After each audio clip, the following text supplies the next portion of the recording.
नमस्कार, अटेंशन में आपका स्वागत है और मैं हूं मनोज वर्मा। मध्य प्रदेश में उपचुनाव की जंग अब और दिलचस्प होने वाली है। मतदान की तारीख जैसे जैसे नज़दीक आ रही है, वैसे वैसे चुनावी दंगल में रोज नए मोड़ आ रहे हैं। अब तो बागी नेताओं को भी भाजपा और कांग्रेस ने मना लिया है। जोवट में टिकट न मिलने से नाराज हुए दीपक भूरिया को कांग्रेस ने मनाया, तो रेगांव में बगावती तेवर दिखाने वाले बागरी परिवार के नेताओं को भी भाजपा ने राजी कर लिया है। लेकिन इस बीच सवाल यही है कि बागी राजी हो गए, लेकिन क्या अब भीतरघात का खतरा टल गया है? क्या अब ये नाराज नेता अपनी राजनीतिक विरासत को बचाने के लिए विश्वासघात नहीं करेंगे? अटेंशन में आज हम इसी पे बात करेंगे, लेकिन इसके पहले देखिए हमारी ये खास रिपोर्ट।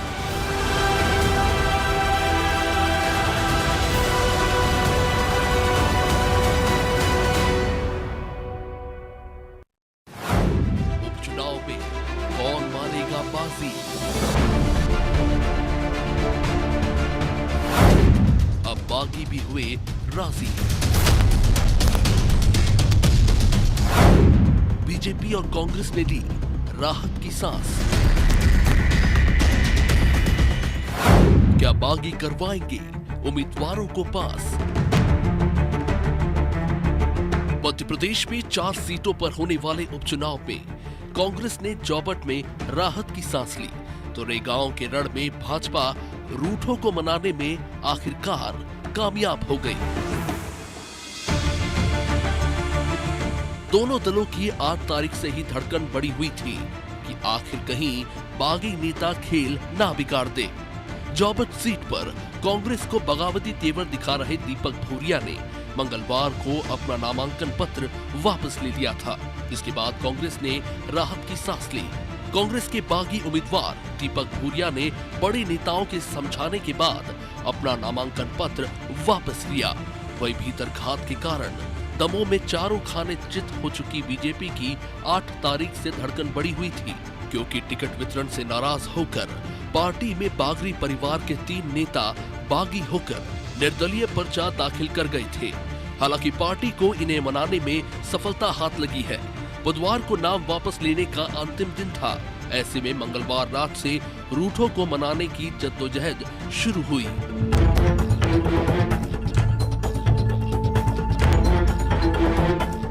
भाजपा ने खनिज मंत्री बृजेंद्र सिंह और पूर्व जिला पंचायत अध्यक्ष गगनेंद्र सिंह को जिम्मेदारी सौंपी थी। विधायक पुत्र पुष्पराज बागरी, पुत्र वधू वंदना देवराज बागरी और राकेश कौरी ने अपना नामांकन वापस ले लिया। रेगांव में भाजपा रूठों को मनाने में आखिरकार कामयाब हो गई। तीनों बागियों ने नामांकन वापस ले लिया है। हालांकि उन्हें मनाने में एड़ी चोटी का जोर लगाना पड़ा। सबसे ज्यादा मेहनत स्वर्गीय विधायक जुगल किशोर बागरी की छोटी बहू वंदना को मनाने में लगी। नाम वापसी के बिल्कुल अंतिम समय में वो भाजपा नेता गगनेंद्र सिंह के साथ जिला निर्वाचन कार्यालय पहुंची और भरे मन से अपना नामांकन वापस लिया। हालांकि उनके आंसू छलक पड़े और इस तरह कुल 16 प्रत्याशी रेगांव के चुनाव मैदान में रह गए हैं। लेकिन इस बीच सवाल यही है, बीजेपी और कांग्रेस में बागी राजी तो हो गए, लेकिन क्या दोनों दलों को इन पर पहले की तरह भरोसा बरकरार रहेगा? देखिए, भारतीय जनता पार्टी तो पहले दिन से कह रही है कि कोई भी बागी नहीं बनेगा। हमारे कार्यकर्ता अनुरागी कार्यकर्ता हैं, पार्टी के सिद्धांतों से नीतियों के साथ समर्पित होकर काम करने वाले कार्यकर्ता हैं। लेकिन वे सभी लोग वापस अपने नाम ले लेंगे। सबने नाम भी वापस लिए हैं और निश्चित रूप से वे लोग पार्टी का काम तन मन धन से करेंगे। इसी तरह के झूठे दावे करते हुए बंगाल गए थे और जो है 300 पार कर रहे थे वहाँ पे, तो पता चला कि दुकान उल्टी हो गई। तो ऐसे ही जो है मध्य प्रदेश में ये दावे कर रहे हैं। ये तो अभी बाइडेन को नहीं हराया इनने चुनाव, ये इनकी मेहरबानी है दुनिया के ऊपर और देश के ऊपर। बोलने में जाता क्या है, उठाई जीप तरुआ से जड़ दी, ये बुंदेली कहावत है, इन्हीं लोगों पर लागू होती है। ये चारों सीटें हार रहे हैं, बुरी तरह से हार रहे हैं। ये जो है बागड़ी के आंसू बताएंगे और जो है आयत उम्मीदवारों की असलियत जो है जनता खोलेगी पोल। अभी जो है अंधेरे में तीर मारने से कोई फायदा नहीं है। जनता 2 तारीख को परिणाम दे देगी। बीजेपी दमोह उपचुनाव में मिली हार को अभी तक नहीं भुला पाई है, क्योंकि बीजेपी भीतरघात के कारण चारों खाने चित हुई थी। इसलिए भाजपा इस बार कोई जोखिम नहीं लेना चाहती।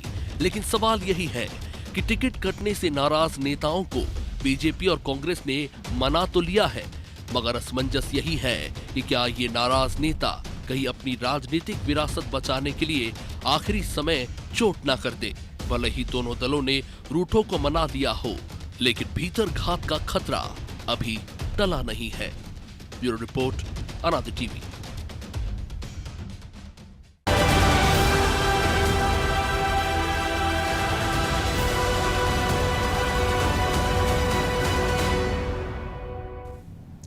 तो इसी पर चर्चा करने के लिए हमारे साथ जुड़े हुए हैं वरिष्ठ पत्रकार खिलावन चंद्राकर और हमारे सहयोगी ब्रजेश चौक से। दोनों का बहुत स्वागत है। खिलावन जी, सबसे पहले आपके पास ही, क्योंकि रामधारी सिंह दिनकर की जो कविता थी उसकी 2 लाइनें, इसलिए मैं उससे शुरुआत करूंगा कि क्षमा सौंपती उस भुजंग को जिसके पास गरल हो, उसका क्या जो दंतहीन विसीन और सरल हो।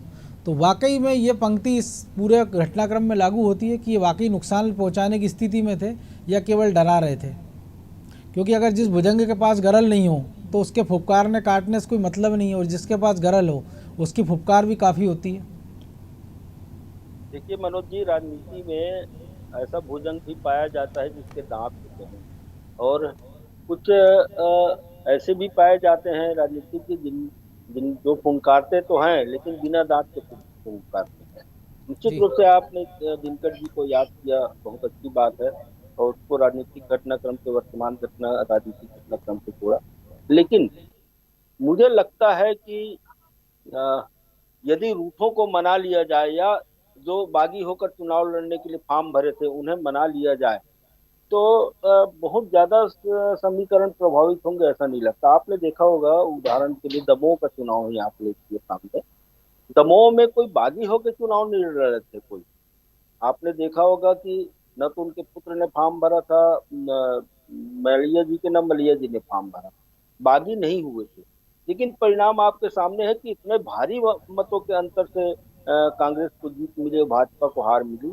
वहाँ जितने 6-7 चुनाव में जितने वोटों के कुल मिलाकर जीत नहीं हुई थी, उतने से हार हो गई थी बीजेपी उम्मीदवार की, और कहा गया कि मलैया कारण। तो जो खुद ही इतने कम वोटों से उनकी 6-7 सीटों का अगर जोड़ निकाल लें तो इतनी वोट नहीं होते हैं। जीत का अंतर जितने से अकेला 1-2 चुनाव पिछला हारी थी बीजेपी। हाँ, मलैया जी निश्चित रूप से 1000, 2000, 2500 इससे भी जीतते रहे थे वहाँ से। और जब हार हुई भाजपा की वहाँ तो 19, साढ़े 19 हजार मतों से लगभग ऐसा अनुमान है आजाद है। तो कुल मिला के मेरा ये कहना है कि यदि बागी को मना लिया जाए या फॉर्म भरे हुए जो बागी होकर फॉर्म भर रहे थे या बागी तेवर दिखा रहे थे, उनको मनाने से जो मन का मैल है, जो मन के अंदर बैठी हुई चीज है, वो दूर नहीं हो पाती। आपने जुगल किशोर बागरी की बहू का वीडियो आपने भी दिखाया था, मैं देख नहीं पाया था उसको, लेकिन आपने देखा होगा कि एकदम लास्ट मूवमेंट में 3 बजे के लगभग, 3 बजे से 10 मिनट पहले वो निर्वाचन अधिकारी के पास पहुंची पर्चा वापस लेने। और जब वो पर्चा वापस लेके बाहर निकल रही थी, उसके आंखों में आंसू इतने छलक रहे थे कि उनका मन कितना दुखी रहा होगा, और वो कैसे अब जो है भाजपा की मुख्य धारा से जुड़ के पूरे चुनाव के दौरान काम कर पाएगी, इसमें संदेह पैदा होता है। यही हालत पुष्पराज बागरी की थी। पुष्पराज बागरी भी भरे मन से, ऐसा भी तो हो सकता है कि वो शायद भाजपा ने उनको ऐसा कुछ आश्वासन दे दिया हो कि शायद खुशी के आंसू हो वो। देखिए, राजनीतिक दल जो सत्ता में रहते उसके पास तो झुंझुना का भरमार रहता, ब्रजेश जी जानते हैं कि झुंझुना का खदान रहता उन लोगों के पास, और कोई ना कोई झुंझुना पकड़ा गया होगा। लेकिन मुझे लगता है कि ये झुंझुना बहुत ज्यादा कारगर सिद्ध हो, ऐसी संभावना कम मुझे दिखाई देती है, क्योंकि यदि रूठे हुए को मनाया जाए तो उसको जो है उनके समर्थकों को मुख्य धारा से जोड़ने में बहुत दिक्कतें आती है। हमने दमोह में इसका उदाहरण देखा है, हमने सांची में उसका उदाहरण देखा है, हमने कई चुनाव क्षेत्र में इस तरह के उदाहरण देखे हैं। दूसरी बात मैं कहना चाहूंगा कि जिस तरह से भाजपा अपने को विश्व का सबसे दल और सबसे ज्यादा सदस्यता वाले दल के रूप में निरूपित करते हैं, केडर बेस्ड पार्टी के रूप में निरूपित करते हैं, उसके बावजूद आपने जोबट में कांग्रेस से 2 दिन पहले, 1 दिन पहले आई हुई पार्टी कार्यकर्ता को सुलोचना आपने रावत टिकट को। दे दिया। तो जी। जो वर्षों से दरी फट्टे उठा रहे हैं वहाँ, वर्षों से इस आशा में है कि हम चुनाव जीतेंगे, और ऐसा भी नहीं है कि वहां से भाजपा चुनाव नहीं जीती है। भाजपा 2 चुनाव, पिछले 10 चुनाव में से 2 चुनाव भाजपा जीती है। वहाँ भाजपा का कुछ न कुछ जनाधार है वहाँ। तो मुझे लगता है यदि रेगुलर जो उनके कार्यकर्ता थे, पार्टी कार्यकर्ता थे, उनको, उनमें से एक तो व्यक्ति को यदि टिकट दिया जाता और सबको कहा जाता कि आप पार्टी केडर बेस से बंधे हुए हैं, इसलिए एक साथ मिल के काम कीजिए, तो मुझे लगता है कि सफलता ज्यादा बेहतर मिलती। आज जी। हालत यह है कि सुलोचना रावत के साथ जो लोग कांग्रेस से निकल के भाजपा में गए हैं, वो भी अपने आप को किस दशा में और किस दिशा में देख रहे हैं, ये मुझे समझ में नहीं आती। वही हाल भाजपा के उन कार्यकर्ताओं की है जो लंबे समय से पार्टी के लिए काम और करते रहे ये हैं। कमोबेश सारी पार्टियों के साथ है, क्योंकि वो बात तो साथ दूसरों और करती हैं, लेकिन टिकट वितरण के समय कुछ और मापदंड होते हैं। ब्रजेश जी, अपने जैसे भूपेंद्र गुप्ता को भी सुना था, वो कह रहा था कि बागरी की बहू, वंदना बागरी के आंसू रंग लाएंगे। तो क्या अरुण फसल की फसल जिसने काटी है, अरुण यादव की, वो रंग नहीं लाएगी क्या? एक ही तरफ इसका असर होगा, कांग्रेस में नहीं होगा। और दीपक भूरिया ने भले पर्चा वापस ले लिया, तो क्या शांत रहेंगे? देखिए मनोज जी, पर्चा वापस लेना, नामांकन वापस लेना, मुझे लगता है कि रूठों को मनाने का पहला कदम है। असल परीक्षा तो इसके बाद शुरू होती है। यदि आप देखेंगे कि यदि वो मैदान में होते तो आपको पता होता कि कितना नुकसान पहुंचाएंगे, कितना वोट ले जाएंगे और क्या कर सकते हैं वो। बिल्कुल। अब आपके पास पीछे से क्या करेंगे वो, ये सबसे बड़ा सवाल है कि आप उनका सदुपयोग कैसे कर सकोगे। आप उनका उपयोग करोगे निश्चित तौर पर, लेकिन वो सदुपयोग में बदलता है कि नहीं बदलता, इसकी पार्टी की असल परीक्षा यहाँ होती है संगठन की। कि आपने उनका पर्चा मना लिया, उन्होंने आंसू आए, खुशी के मानो या गम के मानो, किसी की विरासत जाती है मनोज जी, तकलीफ तो होती है।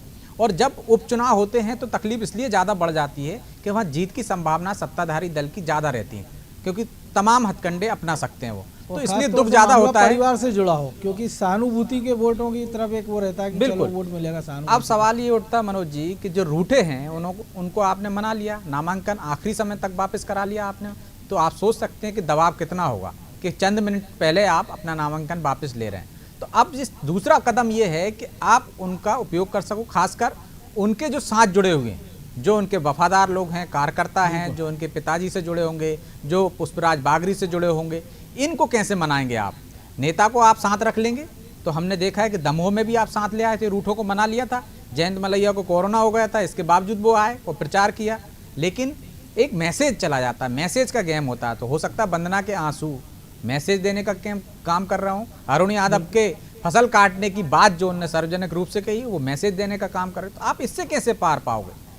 नेता हमेशा इशारों में वो बात कह जाते हैं सार्वजनिक रूप से जो उनके कार्यकर्ता समझते हैं, और तकलीफ कार्यकर्ताओं को भी होती है क्योंकि उनकी सीधी पहुंच उस तक रहती है। तो हर नेता जो पहले से जुड़ा हो, जिनके पिताजी लंबे समय तक वहाँ विधायक रहे हों, मंत्री रहे हों, और यदि यही बात हम अरुण यादव पे लागू करें तो वो प्रदेश अध्यक्ष रहे, केंद्रीय मंत्री रहे, उनके पिता की तो लंबी विरासत है, तो वहाँ ज़्यादा भीतरघात की संभावना बड़ी है। पुष्पराज बागरी के यहाँ कम है, संभावना कम रहती है। सरकार उसका जिस तरह से संगठन उनका मजबूत है, सरकार मजबूत है, तो निश्चित तौर पर लॉलीपॉप भी दे सकते हैं, वो मना भी सकते हैं, वादे भी कर सकते हैं। यह संभावनाएं बहुत दूर की हैं कि आपको वादे क्या करेंगे। यदि आप अरुण यादव से क्या वादा करोगे? ये वादा करोगे कि अगला लोकसभा चुनाव हम आपको कि इतनी लंबी राजनीति के बाद कई सारे ऐसे लूप होल सरकार के पास होते हैं, निश्चित तौर पर डंडे के डर से भी जिसको ठीक किया जा सकता है, क्योंकि ऐसे अतीत में तमाम सारे उदाहरण हैं। बिल्कुल मनोज जी, राजनीति अब वैसी नहीं बची है। जब प्यारेलाल खंडेलवाल का दौर था, कुशवाहा ठाकरे का दौर था, कि लोग त्याग करते थे, कि पार्टी के लिए समर्पित रहते थे, कि उनका कोई कार्यकर्ता हो जिससे उनके विरोध भी हो, यदि वो खड़ा हो गया है तो वो उनके लिए प्रचार करते थे, उनके लिए पूरा जी जान लगा देते थे, पूरी ताकत लगा देते। लेकिन अब व्यक्ति अपना स्वार्थ देखता है मनोज जी, कि मैं नहीं हूँ, यदि वहाँ पे दूसरे को आदमी ने टिकट दे दिया, वो जीत जाएगा तो मेरी अगली विरासत खतरे में पड़ जाएगी, क्योंकि जीत गए अच्छे मार्जिन से, निश्चित तौर पर अगला दावा उसका मजबूत हो जाएगा। उसने बहुत अच्छी मेहनत की तो ये तो साफ ही हो गया उस क्षेत्र से, तो आपको कभी मौका नहीं मिल पाएगा, आपको छोटे से ही संतोष करना पड़ेगा। और धीरे धीरे जो आपकी कार्यकर्ताओं में और लोगों में जो पकड़ होती है, निश्चित तौर पर बेहतर तरीके से यदि सामने वाले ने काम किया तो उसके रूप में चली जाती है। और आगे जब तुलना होती है तो जो पीछे है उसी से होती है। यदि आगे शिवराज जी के बाद हमने देखा कमलनाथ जी की सरकार आई तो तुलना कैसे की जाती थी? शिवराज जी इतने मेहनत थे कि जरा कुछ होता था क्षेत्र में पहुंच जाते थे, लोगों की दुख तकलीफ में शामिल हो जाते थे, और कमलनाथ जी मंत्रालय से नहीं निकलते हैं, ये तमाम तरह की तुलना होती है। तो आपको जो पहले वाला है उससे बेहतर करना होता है, और यदि आपने बेहतर कर दिया तो आपके गुणगान होते हैं, तो आपका तो पत्ता कट ही हो जाता है। इसलिए भीतर घात की संभावना तो बनी ही रहेंगी मनोज जी। इसके लिए तमाम तरह के हथकंडे अपनाए जाएंगे, इंटेलिजेंस का सहयोग लिया जाएगा, आप जासूस लगाएंगे तब भी करेंगे, लेकिन जिनको करना है राजनेताओं को, जो नुकसान बड़ा नहीं कर पाते तो छोटा तो कर ही देते हैं। निश्चित तौर पर खिलावन जी, जो कुछ ब्रजेश जी ने कहा तो उससे जुड़ी एक और चीज़ है सवाल कि एक लंबे समय जब आप लीडरशिप में लगे रहते हैं, जब तुलना का मौका आप कैसे करेंगे? मान लीजिए बाबूलाल गौर का अगर उदाहरण देख लीजिए कि इतने लंबे समय वो चुनाव लड़ते हैं कि हर बार उनके सामने एक नया कैंडिडेट आ जाता था, तो तुलना कैसे करेंगे?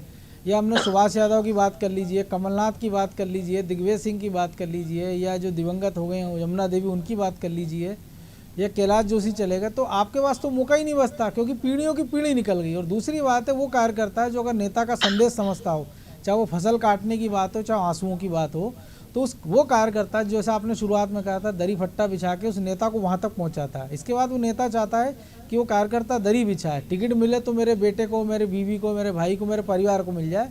तो वो जब कार्यकर्ता की वो चिंता नहीं करता, तो क्या मौका, ये सही मौका नहीं होता कि कार्यकर्ता भी ये बता दे कि तुम हमसे हो, हमसे तुम नहीं है, और जो चुनाव में जो पार्टियां चाह रही हैं उस पर एक मैसेज देने का काम हो जाए, कम से कम इस चुनाव में ही सही।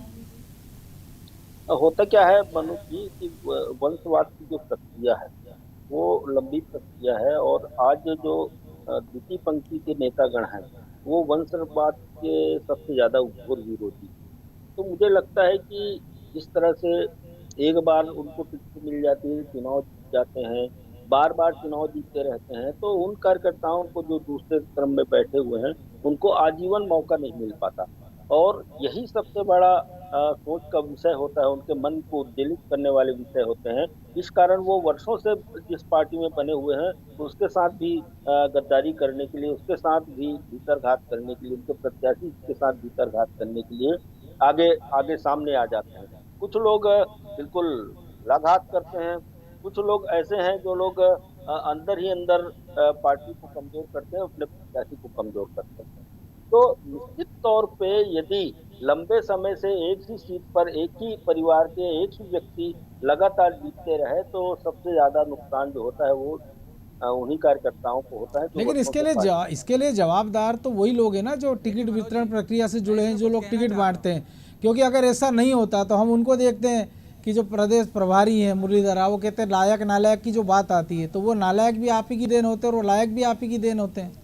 लेकिन मनोज जी, मैंने देखा है इस तरह के मामलों में जवाब भी देते हैं कार्यकर्ता। कब जवाब देते हैं? जब पार्टी के लोगों को टिकट नहीं देते। आप दमोह का उदाहरण ले सकते हैं। आप दमोह में आप कहते हैं कि जयंत मलैया की वजह से हार नहीं हुई। निश्चित तौर पर अकेले जयंत मलैया उसका कारण नहीं थे, लेकिन जो कार्यकर्ता रहता है, जो दरी उठाया इतने समय तक, उसने देखा कि अब तक जयंत मलैया का दबदबा चल रहा था, उनके बेटे दावेदार थे, और अब वो नहीं है तो बाहर से पार्टी बेमतलब में उठा के ले आई एक व्यक्ति। उनका नंबर नहीं लग रहा, किसी और को ले आया। हाँ, किसी और को ले आई, तो हमारा नंबर कब आएगा? ये भी एक हार का बड़ा कारण था। यदि हम 28 उपचुनाव को छोड़ दें तो उसके अलग, वहां तो कार्यकर्ता को लग रहा था कि सरकार लाने के लिए हमको इनको जिताना ही है, लेकिन आप वहां पे इस तरह से इस्तेमाल करेंगे तो निश्चित तौर पर कार्यकर्ता उसका जवाब देता है। जी जी खिलावन जी। मनोज जी, आपके सवाल का जवाब इस तरह से है कि देखिए, जब आज किसी भी दल, कोई भी दल जब चुनाव में जाते हैं तो उनके पास सबसे बड़ा जो मुद्दा रहता है वो यही रहता है कि हम चुनाव जीतने के योग्य प्रत्याशी जिनमें ज्यादा संभावना हो उसको टिकट देंगे। हार जीत का सबसे बड़ा पैमाना यही माना जाता है, और इसीलिए मुझे लगता है कि बार बार रिपीटेशन होता है। दूसरे जो क्रम में बैठे हुए हैं उनको या तो सर्वे में उनका नाम नहीं आ पाता, या जो आजकल जो कार्यकर्ताओं की राय है जो शक्तिशाली है उनके समर्थन में बहुत सारे कार्यकर्ता खड़े हो जाते हैं, लेकिन जो अभी परिश्रम कर रहा है लगातार पार्टी के लिए, उनके लिए कब कार्यकर्ता खड़े हो पाते हैं। तो कुल मिला के जीत हार जीत का पैमाना जो है इसी बात पर निर्भर करती है कि जीतने के योग्य प्रत्याशी, योग्य व्यक्ति उसी को टिकट दिया जाए। इस तरह की पूरी संरचना आजकल राजनीतिक दलों में है, और इसीलिए हमने देखा होगा कि आपराधिक प्रवृत्ति के लोगों को टिकट दिया जाता है। आपने यदि पृथ्वीपुर को उदाहरण देखें, दूसरे प्रांत से और दूसरे दल से आए हुए व्यक्ति को भाजपा ने टिकट दिया है, तो इससे वहां के लोकल कार्यकर्ताओं का मनोबल बहुत गिरता है, और इसी का परिणाम होता है कि कार्यकर्ता जो है जो जो बुझे मन से काम करते हैं, बुझे मन से काम करने का मतलब आप और हम और ब्रजेश जी सब समझते हैं। बिल्कुल। बुझे मन से काम करने का परिणाम क्या आता है। तो मुझे लगता है कि ये पैमाना भी कार्यकर्ता और बहुत, क्योंकि मतदाताओं को निकालने में जो कार्यकर्ताओं का ताकत है, जो कार्यकर्ताओं की शक्ति है, उसको कमतर किसी भी सूरत पे नहीं आंका जा सकता। वो ही चुनाव के आधार होते हैं। लेकिन ये बोलते सारे लोग हैं लेकिन करते नहीं ना, जब वो वोट अपनी मर्जी से टिकट देते हैं। एक उदाहरण हम अरुण यादव का, चूंकि ताज़ा मामला है कि जब आप बुधनी से उनको टिकट देते हैं तो बुधनी में तो किसी सर्वे में उनका नाम आया नहीं होगा कि शिवराज सिंह चौहान को हरा सकते हैं अरुण यादव।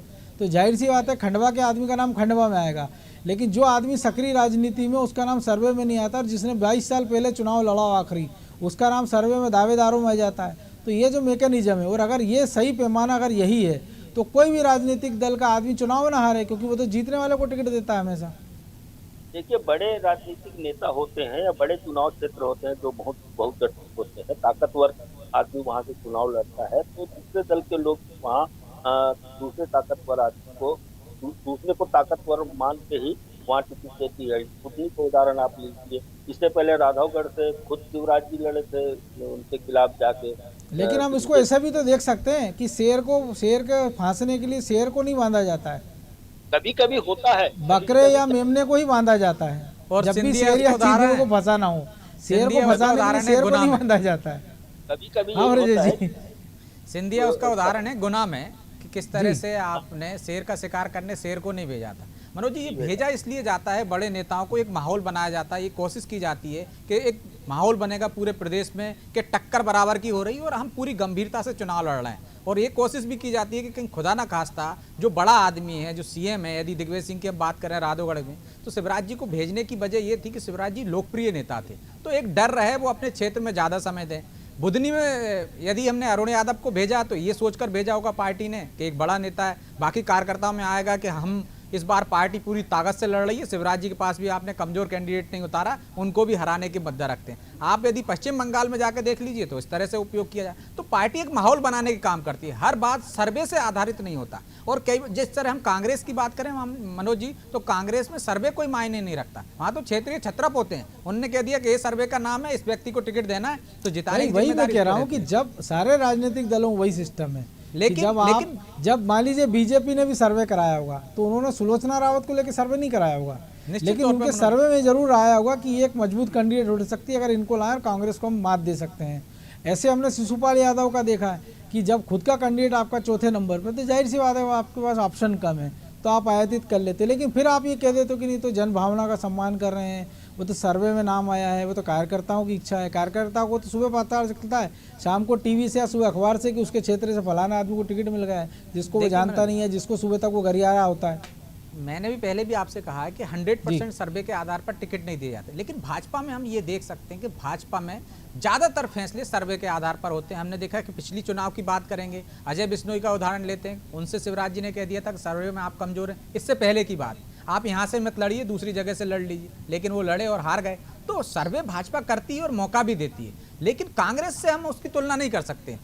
भाजपा में ज़्यादा हद तक सर्वे के आधार माना जाता है, लेकिन वहाँ भी कई बार चल जाता है कि सर्वे में 21-20 है तो चलिए दूसरे को दे देते हैं। समीकरण देखे जाते हैं, जातिगत समीकरण, क्षेत्रीय वो देखा जाता है, कार्यकर्ताओं में किसको लेकर नाराजगी। तो सर्वे कई प्रकार से आता है। तो सर्वे में एक यदि कार्यकर्ता आधारित सर्वे है तो कार्यकर्ता को कोई एक व्यक्ति मुफीद लगेगा तो सर्वे में उसका नंबर आ जाएगा। पब्लिक से आपको देखेंगे तो पब्लिक को दूसरा लगेगा तो किसी के समकक्ष आ जाएगा, आगे पीछे आ जाएगा। तो ये कह सकते हैं कि जो सर्वे में हम देखते हैं कि एक पैमाना होता है हार और जीत का, तो एक पैमाना ये भी होना चाहिए कि कार्यकर्ताओं के सब्र का, कि वो कब तक नहीं छलकेगा, तो शायद स्थितियां बेहतर होगी। बहरहाल आप दोनों का बहुत शुक्रिया, क्योंकि समय और इजाज़त नहीं दे रहा है। तो निश्चित तौर पर बागियों को तो आपने मना लिया है, लेकिन ज़रूरत ये है कि सामने से जिन्होंने पर्चा भरा उनको तो आपने मना लिया है, लेकिन जो पर्दे के पीछे हैं या जिन लोगों ने पर्चा वापस ले लिया, तो उनके लिए कम से कम एक उनको ऐसा मनाना पड़ेगा आपको कि वो बाद में भी आपकी पार्टी के साथ काम करें, आपकी पार्टी के खिलाफ काम ना करें।